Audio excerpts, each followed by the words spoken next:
All right, everybody. Hey, welcome back to the Hypo Driver channel. It's been a long time since I put any content up that was anything other than just track videos. So welcome back. I'm pretty excited about this one. This is a lot of fun actually looking at data, trying to answer a simple question, which was how fast should I be going through a corner? This was started a couple weeks ago. I was at Summit Point and I was instructing for the Friday at the Track program, and I had a great student. He was an intermediate driver, been to several events, had an awesome Camaro ZL1. Gotta say, wish I'd bought one when you could still buy them. And so we were doing a debrief, and he said, "Hey, I can tell you're pushing me to go faster, but how fast should I be going? Like, I don't know what's the limit." And so that got me thinking, look, a lot of this is going to be on feel, right? So at the end of the day, we want to get to a point where we can kind of feel the limit of adhesion of the car, feel the tires as they start to give way, kind of an understanding of how much speed you can roll into a corner. And that's primarily what we're talking about today, is rolling it into a corner. And we sure as heck don't want to be staring at our speedometer. There's a bunch of disclaimers I've got to make during this, and the first one is please do not be looking at your speedometer on track, especially going into a corner. This is something to use looking at data. If you have a system in the car, like I think an AIM will do this, where it will give you like a readout of your min speed after you've left a corner, and you can glance and kind of get a feel of how you did. This is largely how the Garmin Catalyst works, right? It kind of gets a sense of, speed and whether you're faster or slower, and gives you an audio cue. That's great. But really wanted to put some numbers around it, right? And get a sense of how close to the limit am I without being able to necessarily feel the limit. Coincidentally, after the event, I had a friend of mine who was there. He had a CT4 Blackwing. He's upper novice, but I'll say he's a very good driver, like a lot of sim time, and I coached him on his first track event a couple of years ago. Really, really very good driver, and was asking me kind of a similar question, which was, how do I get more lap time? How do I kind of go faster at Summit Point? And so I was looking at his data, and I'm going to do a separate video specifically talking about that. But one of my challenges was I only had one session of data.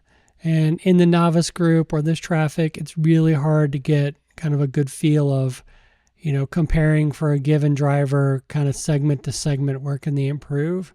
And so again, this led me down this path of, well, let's look at speeds and corners versus what a theoretical maximum speed is. And so what we're going to do today is we're going to try to calculate that theoretical maximum, show you what it looks like on the trace, and just give you something to look at. Again, lots of disclaimers.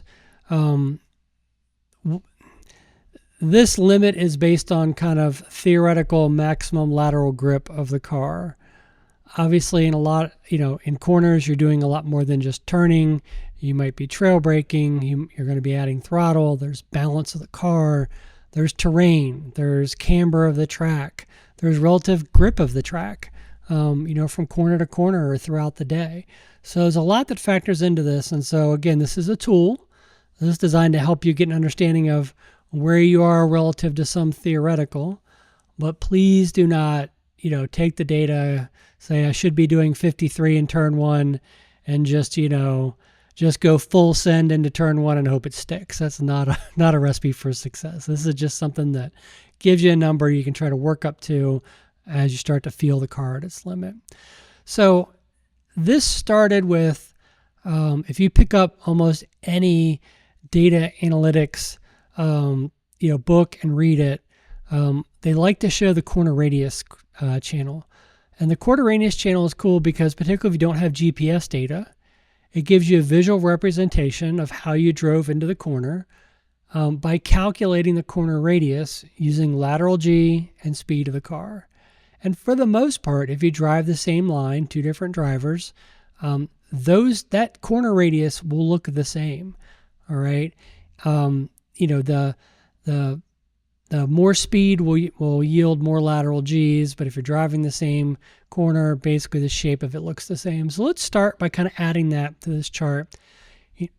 this is my typical, my do everything find lap time chart. It's just accelerator at the top, brake here in the middle, speed trace. And I'm going to actually kind of zoom out a little bit here. Speed trace. And then at the bottom, we're not comparing anything, but you would see lap time change and kind of the actual delta time. So we're going to go ahead and add corner radius. Pi Toolbox, Alt-2 gives you the selection of channels. We'll go up here and find corner radius. And this is in the workbook that I put out a while back. And then what we're going to do is we're going to just zoom in a little bit here. Okay. And so this is what the corner radius looks like. So you can see, this is you bending into the turn. This is basically your apex. Coming out, you see a little bit of back and forth. This is probably just trying to figure out when I should be tracking out.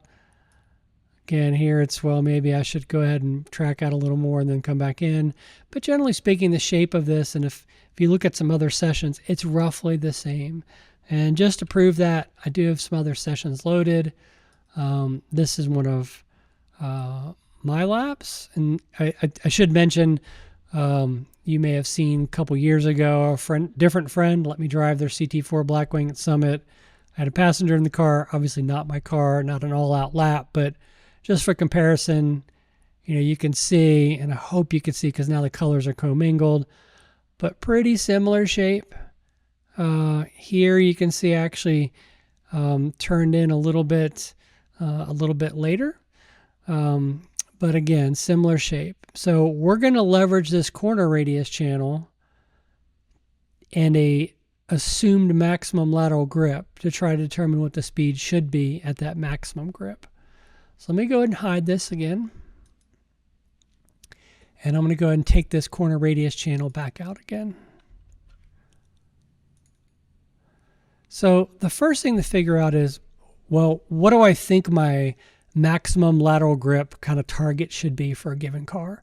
This is a CT4 Blackwing on the factory Michelin PS4S that, they're a pretty good tire. They're pretty grippy. So you can do a couple things. The first thing you can do is come over here. This is same data. Here we have, this is just lateral acceleration and G-sum going through turn 1. So you can kind of see, well, 0.94, 0.9, 89, 0.9. G-sum is obviously that, calculated that includes braking and accelerating. It's a little bit higher, 0.94, 0.96. Maybe we look at a couple other corners. Turn 3, you see, by the way, there's right and left turns are going to be different sides of the center here for these. So here you've got, again, 0.94, 0.95. Interesting thing about lateral G data is you are going to see these spikes. We don't want to target the spike because those aren't things the car can actually hold for an extended period of time through a corner. But here you see 1.08, and similarly on the G-sum. And then as just an example of, kind of terrain making a difference. Turn 5 at Summit Point, you come down the hill, sharp left-hander. If you're using the kind of drive to the apex method of turn 5, basically when it flattens, you get a lot of compression, you get a lot of grip. And so you tend to get more load in the car. So it's not as evident here in his data. I can tell you if you look at mine, we'll go ahead and just switch real quick. Hide data. So again, the blue line is me. So here you can see this big spike of 1.26, 1.25 going through turn 5, which is higher than any other corner on the track. So let's say taking this, we're going to say 1.1 Gs ought to be like our theoretical max. So we'll use that for our target to calculate our speed. By the way, I think it's actually a little easier to do this using just a friction circle. So this is your good old standard friction circle where you've got lat long. And in this case, this is acceleration. Longitudinally, it's acceleration that's braking. So here's your deceleration, and then left and right kind of lateral data. So don't pick the outliers. Don't pick the 1.17. Maybe come in a little bit, 1.05, 1.06, 1.01, 1.14, 1.1, 1.1. So I'm going to go ahead and pick 1.1 as my theoretical max for the car. Again, you could pick 1, you could pick 1.05, but just for purposes of this exercise, we're going to use 1.1 Gs as kind of your maximum cornering load through a corner in the car. Yeah. Oh, by the way, like aero is a factor here as well. Not in something like a CT4, but if you've got a car that's got heavy aero, then obviously your load in high speed corners will be different than low speed corners. So let's look at the math channels. So the first thing we're going to do is let's just look at the corner radius channel we've talked about. This is, again, straight out of York Seegers or any of the textbooks out there. It is just speed squared divided by lateral acceleration. Here I'm taking the absolute value, just that way I don't have left and right coming from the top and bottom of the screen. But that's all it is. Speed squared divided by lateral acceleration. So if you do the algebra, you can basically factor that out where lateral acceleration is a known value and you want to calculate speed given the corner radius. So what we've done is created a different channel, and we call that channel speed limit. So here I'm getting a little fancy. I'm using some registers and kind of declaring some values just to simplify the equation and make it a little easier to support. I think really the way I want to do this is I want to make it a constant that I can set up in PyToolbox outside of the math channel. But here we've defined our G limit at 1.1. Next thing we're doing is we need to operate in feet per second squared as opposed to G's. So we're converting that, and then here is where we've done the algebra from that corner radius.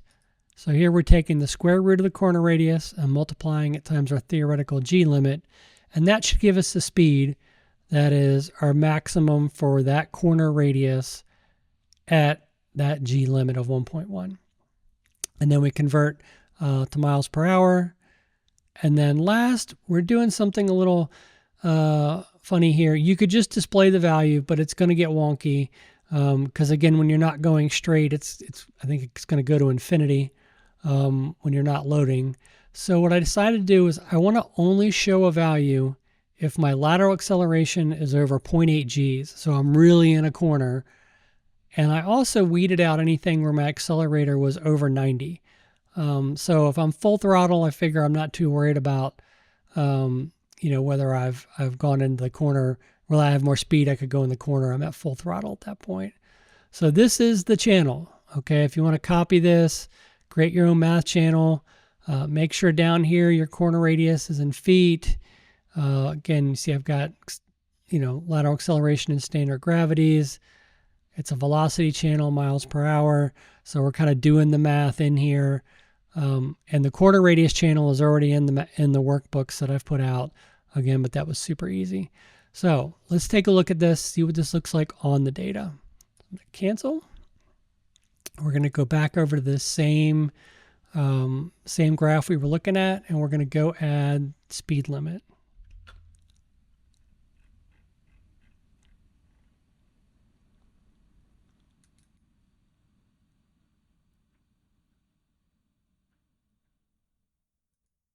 All right. Well, that is surprising. Oh, so here's a good lesson for you. You could see that it's showing the speed limit is less than the speed I went. Look at your axes. Look at the way you've got your channel defined. So I am setting for this channel. Let's show a couple things here. This is important. Okay, speed limit. Don't auto scale, minimum 30, maximum 165. Speed, also minimum 30, maximum 165, don't auto scale. So at least we're using the same scale, but you can see my speed channel just goes from here to here, so it fits nicely in the middle of the graph. So I now need to take my speed limit and put it right about in the same place. How close did I get? I got pretty close. Maybe move this down a hair.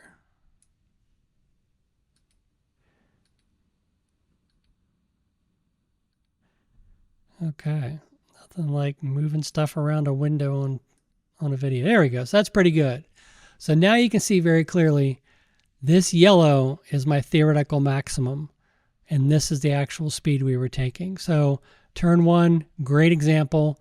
Actually, the curve even fits really well just because it's a kind of a long corner and there's not, it's kind of fairly straightforward. So if we just look at the minimums, we can see the speed at the Vmin was 45 or 40. The theoretical max was 45. Okay. Turn three, a little different because the way you approach turn three isn't quite the same way you do with the speed trace there. So again, just kind of look at the minimum here, and we'll even zoom in. You really want to look at kind of that mid corner section. So here we're closer, 2 miles an hour. It's pretty good down at the minimum. Okay. 4, pretty big gap. I'm going to zoom back out again. Here you can see turn 5. Let's make sure we're looking at the right data here. Yes, we're looking at my friend's kind of best lap. And here you can see, turn 5 was pretty good. Got some opportunity in turn 6, or kind of going into the carousel here. This is interesting. What this is telling us is we have more lateral G. The question now is, do we have, again, this is one of those edge cases. I need to be able to accelerate to do that because you're accelerating all the way through the carousel. So the question is, could I put any more power down in a rear-wheel drive car to actually build more speed to get closer to these limits? And so that's something you'd have to really figure out. I'd say from experience, there's more that you could gain there. Turn 8, similarly, turn 9. So again, this is kind of giving you this idea that, turn 9 here, there's, 7 miles an hour you could gain going through here. So that's interesting, but now how do I think about this in terms of lap time? Because remember, in a slower corner, you're there longer, and 5 miles an hour in a slower corner is like 10 miles an hour in a faster corner, just percentage-wise, as far as the time you lose or time you gain. So let's start looking at this in terms of percentages and say, well, percentage-wise, what's my biggest opportunity? So I created another math channel. This one is very straightforward. This is just that speed limit minus the speed divided by the speed. So I'm just basically trying to figure out a percentage of how much higher is my speed limit than what I'm doing. And so let's go ahead and add that into the mix. All right, and again, let's kind of move this around so maybe it's a little bit easier to see in a better place. So this is our window from 0 to 20, and here you can see, all right, at the minimum, it's a 3% improvement. Again, I don't like to talk about turn 4 because it's just a very high risk turn to try to grab the extra speed out of. But it is percentage-wise, you can see 12%. Turn 5, again, pretty good. Turn 6, you're up to 5. So again, turn 6, turn 7, 13%. So again, you got some pretty big percentages, which are opportunities for improvement. So this for me would be, now I can go look and say, okay, where are my biggest opportunities for improvement from percentage perspective, right? So I would probably go in and focus quite a bit on kind of the carousel. Like, can I build a little more speed through the carousel? Can I get more speed in the run from 7 to 9? Kind of close that gap down. Although I will say, when we look at this data in comparison in a deeper dive later, there's still a good bit of time to be gained here in turn 1. We're focused just on that Vmin but actually the shape of it and the speed lost kind of earlier in that corner as well. This is actually worth a good bit. And so one thing I'm able to do with, I think it's the Ultra version of PyToolbox. I kind of spent a bunch of money to get their top version just because I'm a nerd about this stuff, is I can do metrics.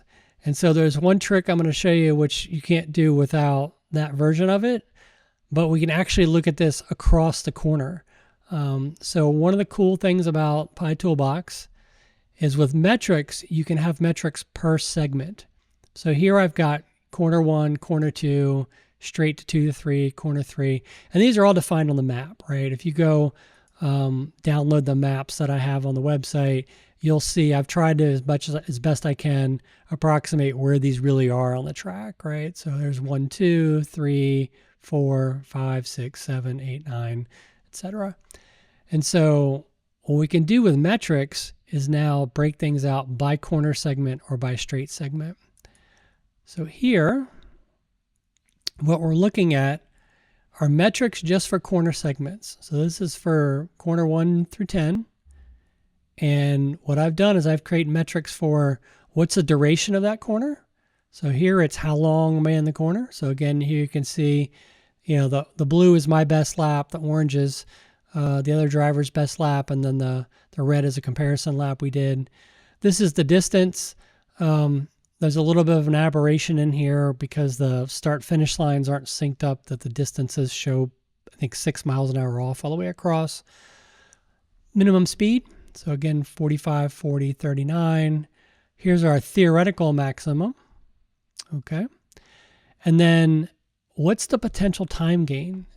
So what I did here was took the amount of time we were in that given corner, and I took the lowest of the speed limit, the minimum, if you will, that speed limit, and your Vmin, and I just extrapolate that across the corner. So that's like a worst case scenario or best case scenario, worst case scenario, if you will, of how much time would be gained if I just, in this case, let's take our 45 and 40, right? So if I did 4.5 miles an hour across the entire distance of that corner. So now you can look at it in terms of lap time and say, wow, like I've got almost half a second that I could gain in theory through turn 1. Turn 6, I've got 7/10 I could potentially gain. Again, this is a very, kind of optimistic, crude tools, a lot of other things to factor into it, but this gives you an idea of like, where should I go focus my time? Similarly with turn 7.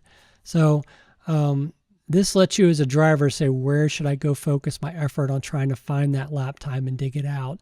And just to give you kind of a little bit of a sanity check against this, I did do some comparison, again, against my lap data, just because it got a little closer to the edge.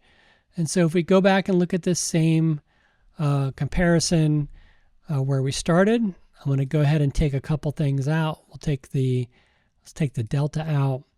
And what I'm going to do now is show my data that we'll dig in more in the next video. And again, here you can see there's a good bit, higher minimum speed. We still have that theoretical maximum in there. But just from a lap time perspective, from here to the point where we're both full throttle is 3/10 because of that difference in min speed. So again, there's a good bit. And what this doesn't capture is there's also, that translates all the way down the straight to 2.3. So if you look all the way to where you're lifting and starting to brake for 3, it's really more like 6/10. So I think it checks out, kind of passes a sniff test, but this just gives you a tool, right? Again, how close am I to the limit? Where should I be pushing? Where am I going to get the most lap time benefit? So I hope you find this helpful. Like I said, we're going to dig in deeper on particularly this session of my friends and say, how can we kind of improve the lap times there? But again, it's a tool, leverage it. Please don't be looking at your speedometer going down the track. Please don't just throw it in, do full send and hope it works. Work your way up to this. I'd also say, quite honestly, as an instructor, please don't try to do this with an instructor in the car. I don't think they're going to be super happy with with you all hanging on white knuckled, trying to find the limit of the car either. So hope you enjoyed it. Let me know if you have any questions, and thanks.